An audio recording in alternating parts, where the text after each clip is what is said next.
week 5 in the NFL, pal. So the Eagles were up 2 touchdowns going into the 4th to the Broncos and ended up blowing that game. So the Broncos ended up winning, and they haven't won an important game in over a year.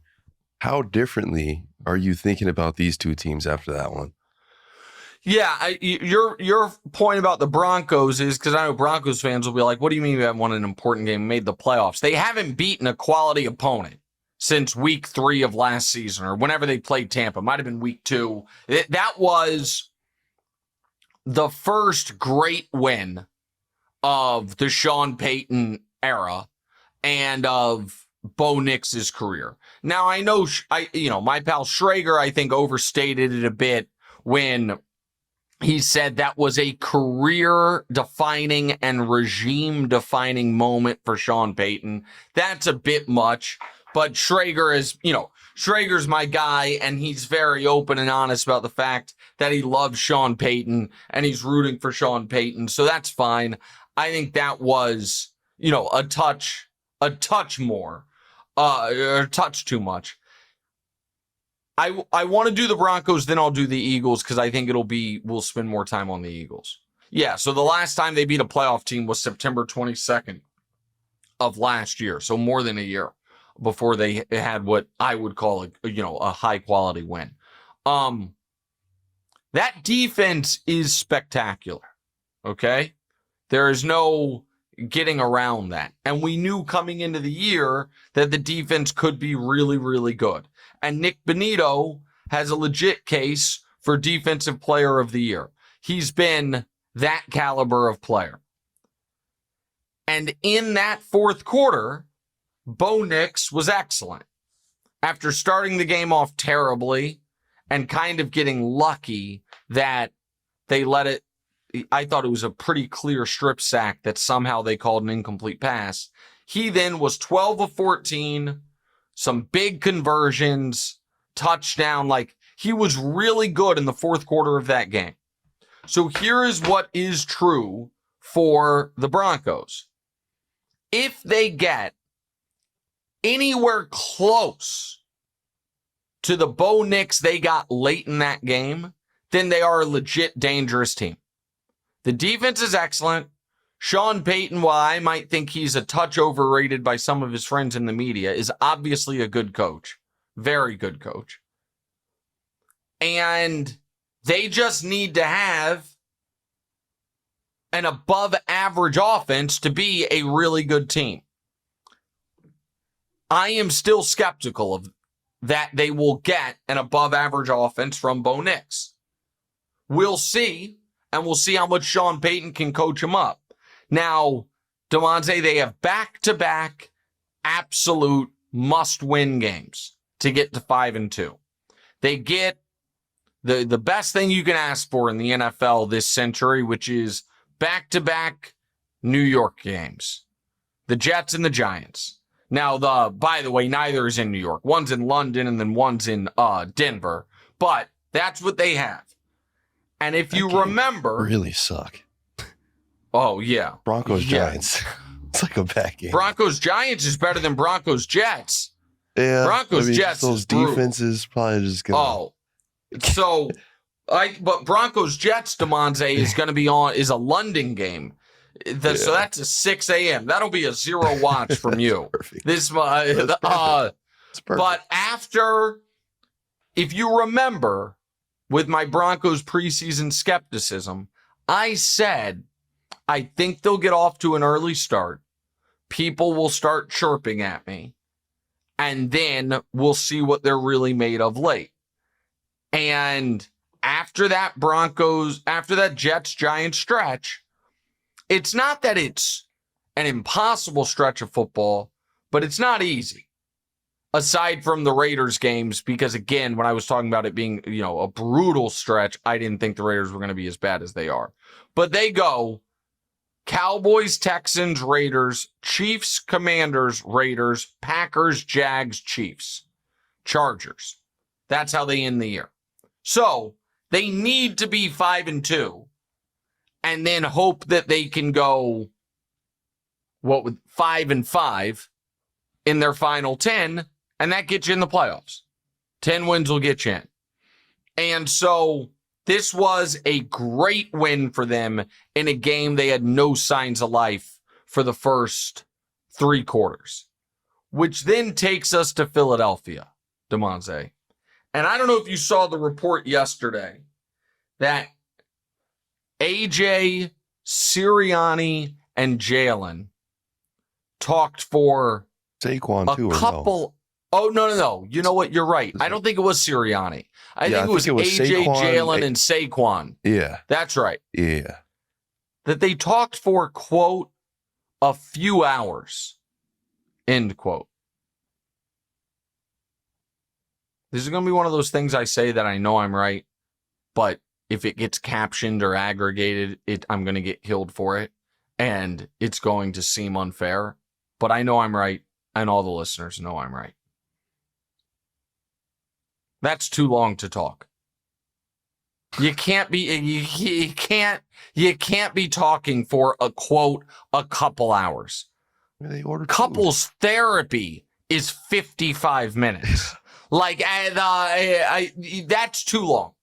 That is too long to have a conversation about the first 5 weeks of your season. It's just too long. And if it couldn't, whatever you couldn't come to a resolution on after 45 minutes to an hour, you weren't going to have this massive breakthrough in minute 98. I know I'm right. You know I'm right. Everyone knows I'm right. That's too long. All right. To the more serious piece of it. Why can, DeMonze, they not just have a normal game? They're a weird football team. Their team is so super strange. Weird. Yeah. I give them credit for, listen, I know they lost this week, but they obviously know how to win games, and they have a bunch of different ways to beat you. They've blocked a punt to flip a game. They've blocked a kick to win a game. Jalen's run to win. Jalen's thrown to win. Like I give them credit for that. But in the last 3 weeks, their identity, they played a half of football with negative passing yards. They then played a half of football with 0 completions. They then played a half of football, DeMonze, that they led for almost the entirety of, and they called 2 running plays. They called 2 running plays. It feels to me like the offensive coordinator is on a little bit of tilt here, because I don't. Do you think that he gets like flustered with like how his wide receivers are complaining and just doesn't know how to go about it? Like it seems like they might. I don't know. Like we all were saying, try to work on the passing game some, but it didn't mean that in the game you're winning, Saquon should have 6 carries. Like it just doesn't make sense. It's these vast, drastic overcorrections. And here is the under-discussed but maybe more important story for the Eagles, DeMonze, is this. And I think it's a fair question, but out of respect to the player and what he's accomplished, I want to ask it quietly. What's going on with Saquon? Like, Saquon has last year, so let me just give a little context for this, okay? Last year he played 20 games for Philly last year. He had 1, 2, 3, 4, 5, 6 where he did not have 100 yards, and he had 4 where he did not have at least 80 yards. His real quiet games were a win against the Browns in week 5, 18 for 47. The Steelers game, which was right after A.J. Brown said, we need to, work on the passing game, and Jalen had a big game. They won by 2 touchdowns. He had 19 for 65. The Cowboys game, one of them, where he was 14 for 66, but they won by 28. And the Super Bowl, where he was 25 for 57. So here's what's noteworthy. His 4 quietest games last year, one of them was a nip and tuck game with the Browns. The other ones were a blowout against the Cowboys, a blowout against the Steelers, and a blowout against the Chiefs. But he had 6 games where he didn't have 100 and only 4 games where he didn't have 80. This year, he has had 100 0 times. He has had 80 1 time, and he is averaging 3.2 yards per carry. He was 18 for 60 in the opener, 22 for 88 against the Chiefs, 18 for 46 against the Rams, 19 for 43 against Tampa, and 6 for 30 against Denver. And one of the things that comes to mind on that is, for a guy who has been banged up throughout his career, so his rookie year, he had 350 regular season touches, and then the next year, his production dipped a bit, and the following year he suffered a serious injury. In 2022, he had 350 regular season touches, and the next year, his production dipped a bit, and he missed a little bit of time. Last year, he had 385 regular season touches, plus another 70. He had like 450 touches last year. And now his production has dipped massively. If Saquon is just not going to have it this year, then they do need to work on the offense significantly. And I think that's a fair concern. And so I think the Eagles are an excellent team. And I was most worried about the pass defense after week 1. But Dallas has now thrown the ball on everybody. And the young players in their secondary have gotten better. But the angst, and here's the other concern. And by the way, reminder to everybody watching, like, rate, subscribe, review. And if you're just tuning in, when the show ends, you can go back and listen to my, crisis about the Chiefs' loss yesterday. But subscribe on YouTube, like, rate, review, do all that. Subscribe on iTunes, Spotify.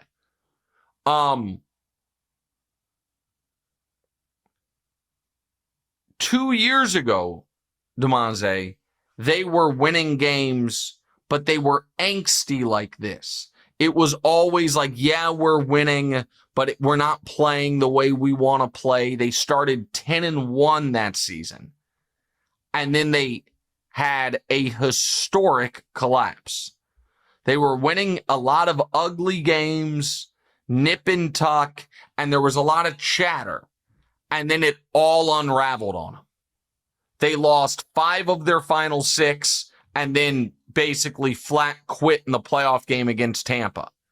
And so that to me is, because there is a little bit of history as to this team having a good record, but not trusting it fully and then falling apart, it's noteworthy.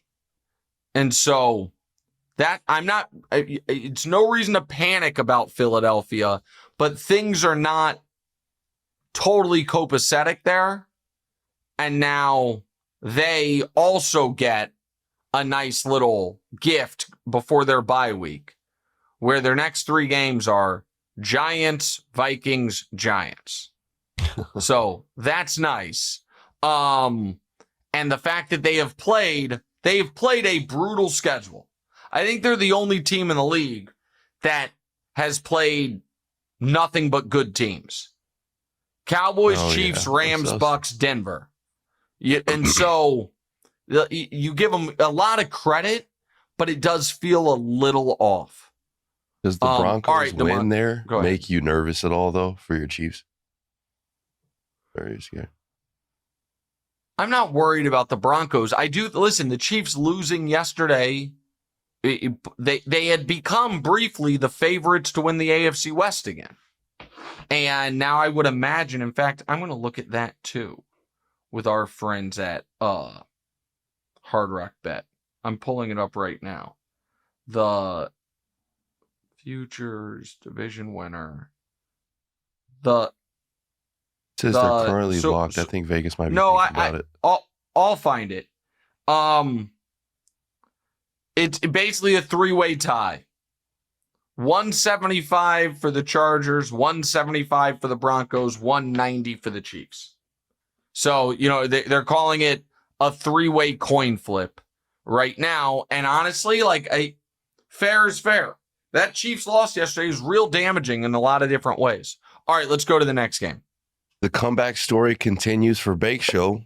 He was down 7 with 3 minutes left, led a game-tying touchdown drive, and his defense came over and forced a turnover. You said that this team is the best team in the NFC, but they just lost to Philly. How are you feeling about the Baker and the Bucs? Yeah, no. Listen, I think that their ability they have dealt with a ton of injuries, and they're 4-1. And I know they lost to Philly.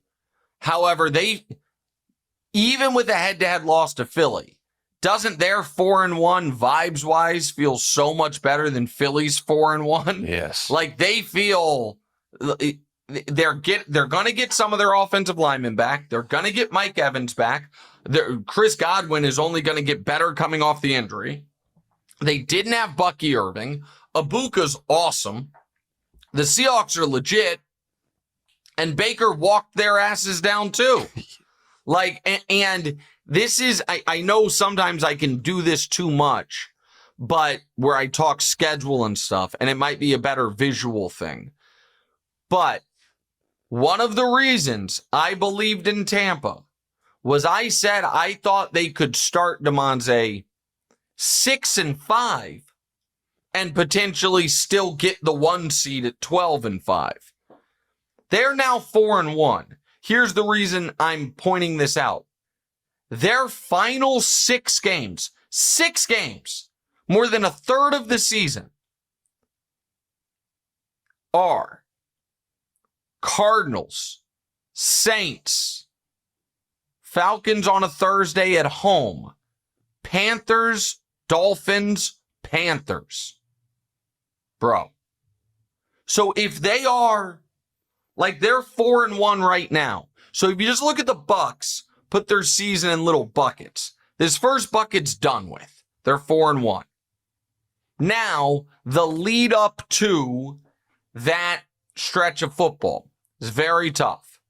Niners, Lions, Saints, Patriots, Bills, Rams. If they can just Niners, Lions, Saints, Patriots, Bills, Rams. Honest to God, if they go 2-4 in that stretch, that would put them at 6-5 and still, I think, be on pace for 11 or 12 wins. If they can go, but right now, 2-4, they're home for the Niners. They're the better team. The Saints are not good. They're home for the Patriots, and while the Patriots are good, they're the better team.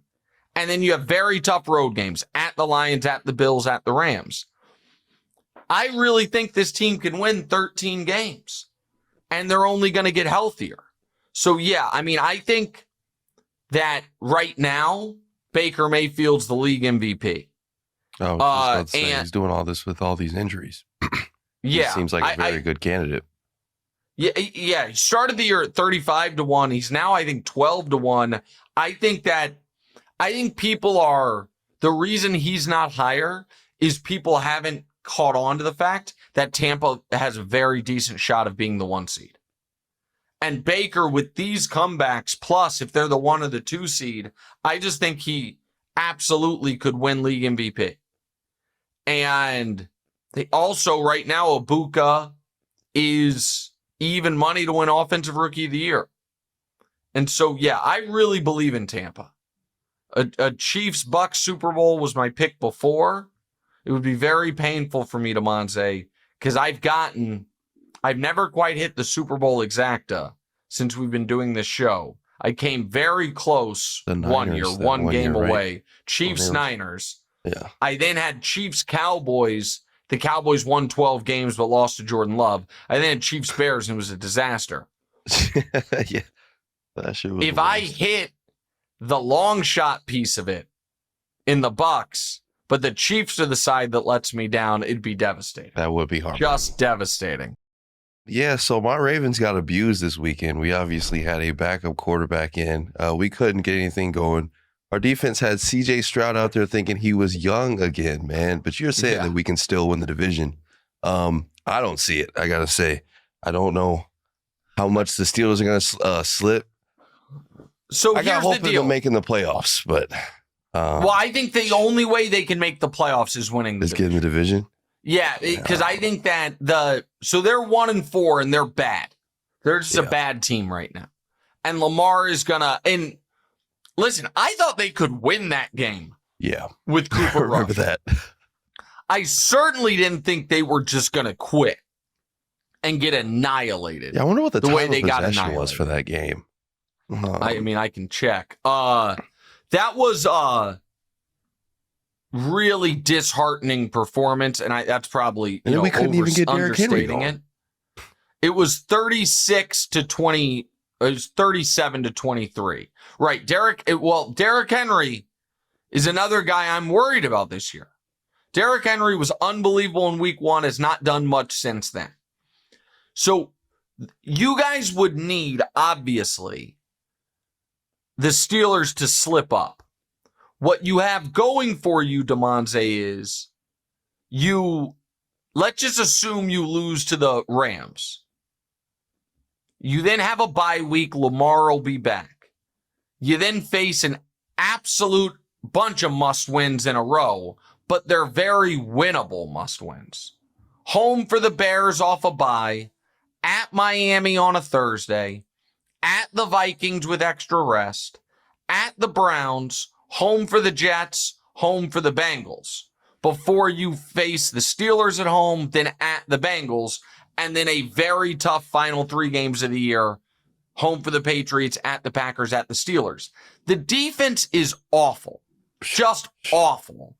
And listen, it's going to take a Herculean Lamar performance once he comes back. Gonna take but something.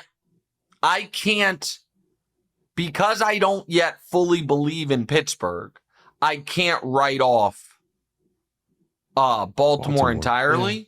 But they look terrible. And we said going into the year, every year there's a team that everyone expects to be excellent as the year from hell. Last year it was the Niners. The year before that it was the Bengals. The year before that, it was the Rams. The Rams were coming off a Super Bowl. They missed the playoffs. The Bengals were coming off back-to-back AFC Championship game appearances. They missed the playoffs. The Niners were coming off a Super Bowl appearance. They missed the playoffs. This year, the 5 teams that would have qualified for everyone thinks they're going to be good. Eagles, Lions, Chiefs, Bills, Ravens. I understand the Chiefs have been shaky, but it's the Ravens right now. Yeah. And it We've is been shaky, or you guys are putting up a you guys fight. have just been a bad team. Yeah. You've just been bad. And we get our guys back. We're injured right now. But we'll turn it around. But the defense was pretty bad even before the injuries started piling up, which is what concerns me. All right, let's go to Pat's Bills. So maybe roller coaster. Josh Allen is back. They had a few turnovers in that game. Drake Maye looked amazing. But looking back on things, Buffalo came close to Baltimore, my Ravens, in that one game. and won by a point. Like, if you look at the teams these guys have played, they haven't really beaten the best teams. What's going on with the Bills?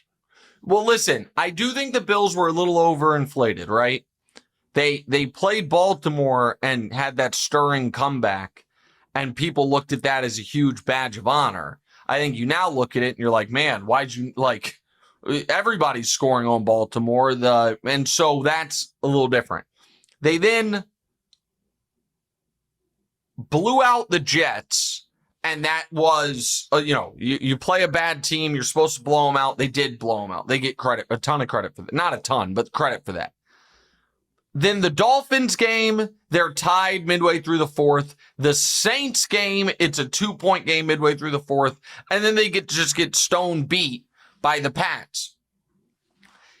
I have two slight concerns for the Bills. One is more than slight, actually. I don't think the defense is very good.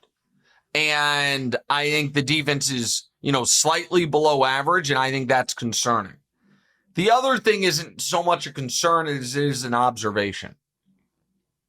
They have changed what they're asking Josh to do the last couple of years. They have asked him not to put the cape on as often, just take care of the ball. And he's done a great job of doing that until the last couple of weeks. It is, if you are going to remove the explosives, then it's a prerequisite you don't turn the ball over. Like the Bills have become kind of a ball control, methodical offense, and it's worked great for them. Back when Josh used to turn the ball over a lot, they also had 2-play 80-yard touchdown drives. And so you could offset it a bit. With this style of offense, DeMonze, you just can't turn the ball over, and that's what got him in this game. And so, again, I think the Bills are going to be fine, and the Bills... one of them was, I feel like, I don't want to say dumb luck. The Keon Coleman one, can't really blame on Josh. That's kind of, obviously the pick is on him, but the fumble. What was the Keon Coleman one? You passed Keon Coleman. They ended up getting a fumble. No, that one's not on Josh at all. Yeah. No. I'm just talking about the mistakes. No, they had 3 turnovers. Keon Coleman fumbles on Keon Coleman. The interception was bad, and then they had a missed pitch. I'm really just talking about the interception. Yeah. And so listen, at the Falcons is their game Monday night, and then they have a bye. And then they're at the Panthers before their big Chiefs game. So I think they're fine, but I did not view them before this game as a juggernaut, and I don't view them currently as a juggernaut. You want to talk about the Patriots real quick before we move on? So the Patriots are minus 200 to make the playoffs. Can you name 7 better AFC teams? No. I don't. And that was the best win they've had since Bill Belichick was coaching the team. And so Drake May played great. Amazing. And so I said this on the show yesterday, and I think it's fair. If you're a Patriot fan, I think a realistic ceiling of your season now is you're the highest seeded wild card team. So you're the 5 seed, and you go on the road to Pittsburgh in round 1 and beat them.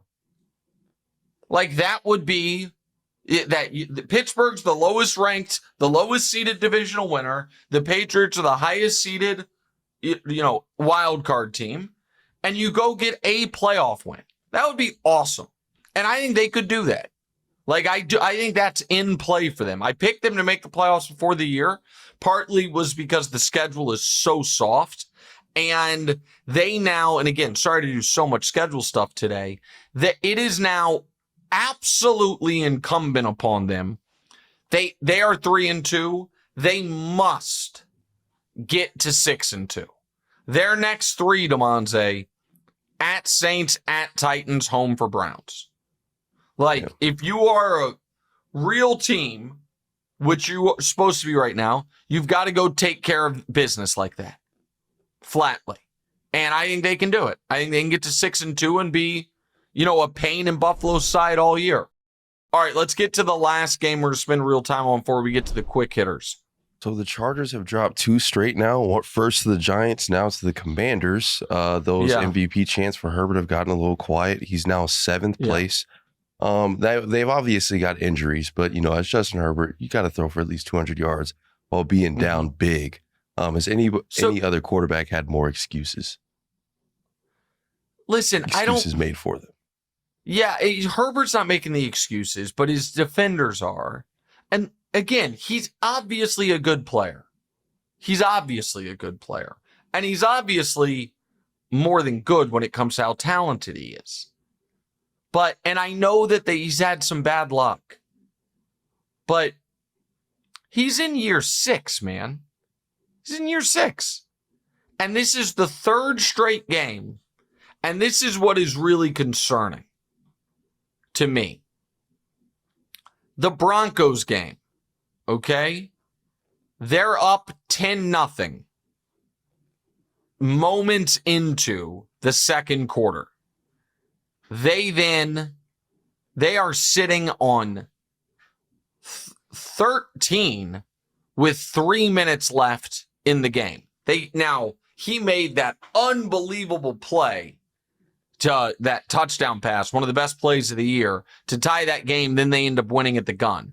But the Broncos game, they score 10 immediately. Then the offense goes quiet until the very end of the game. The Giants game, they just, they have 10 at halftime. They finished the game with 18 points. They have multiple possessions in the fourth quarter. Down 3, chance to tie or win. They can't take advantage. And the Commanders game, they have 10 points with 3 minutes left in the first, and they finish with 10 points. They have really quieted down, and that, if they were in such a great position, being 3-0 in the division, and now all of a sudden they're in a real dogfight and we've known this all year about them, that they have arguably the toughest December of any team in the league. December, they go Eagles, Chiefs, Cowboys, Texans, Broncos, with Chiefs, Cowboys, and Broncos being on the road. So they need a margin of error built in. And losing to the Giants and losing to the Commanders at home, the first game Jayden's back when you're up 10-0, is not great. And so, listen, they looked awesome against the Chiefs, and I give them a ton of credit for that. And but now all of a sudden you look back and you're like, the Raiders have been terrible. So, that's what it is. And, that was just a whiff by me up to this point. And the Broncos game, that's a really good win. But the Giants loss is awful, and the Commanders loss was ugly. And Herbert, after starting the year with those amazing numbers, has fallen right back down to earth. And the injuries are piling up. Alt is injured. Mack is still injured. Their rookie running back, Hampton, he just got put on the IR. So, and Najee Harris, obviously done for the year. The injuries are really mounting. And so I think that there is real concern with the Chargers. And I think that you're not going to be able to blame the coach on this one. Harbaugh, everybody thinks he's great. And again, I don't think Herbert's played terribly or anything. You just want a little more. You just want a little bit more. All right, what's the follow-up here? So Jayden Daniels obviously just came back, beat the Chargers coming off that injury. We were just talking about Drake Maye. Do you think that Jayden Daniels has some competition in best quarterback in the class? Yeah, listen, I still think it's a 3-way race. And by the way, Jayden against Caleb Monday night. Who's the third guy? And Jayden, Caleb, Drake. Oh, Caleb. Okay. That's what their guy was. No, I think Caleb's still in it. He hasn't. Again, Caleb's had at this point as good of, if not a better career than Drake Maye. But Drake Maye just got a signature win. Right. You know what I mean? We just saw Drake Maye with a signature win in a standalone game. Caleb might get that this weekend. I mean, it's Monday night against Jayden. I just think it wasn't too early to say CJ was better than Bryce, because Bryce was so bad and CJ was so good. And Jayden was so good, no doubt about it. But Drake and Caleb weren't terrible. They just weren't elite like Jayden was immediately. Jayden had an amazing start to his career. But the injuries I think he's going to be more of an injury risk than the other two as well, which is a real concern.